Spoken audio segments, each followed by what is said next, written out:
Jeruk nipis dicemplung-cemplung. Itu bumbu digoreng-gorengin itu bikin apa itu ya? Cabai kering digoreng. Oh, di blender. Jadi saus. Dijadiin makanan. Ih, kayaknya enak gitu. Coba. Langsung siap-siapin bahan-bahannya, Wel.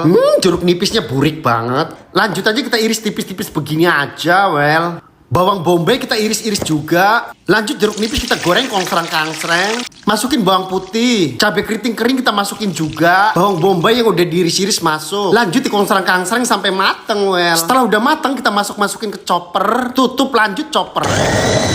Tambahin lagi garam dan gula sedikit, lanjut chopper lagi. Nah, hasilnya tuh kayak gini guys, sama kuning juga. Ih, baunya nggak enak banget. Aku mau makan aja pakai daging sapi. Sambel yang udah jadi tadi kita tempel-tempelkan aja ke daging sapinya. Masukin aja ke mulut mungil. Nggak enak. Rasanya kayak ketek basah. Cobain sambelnya langsung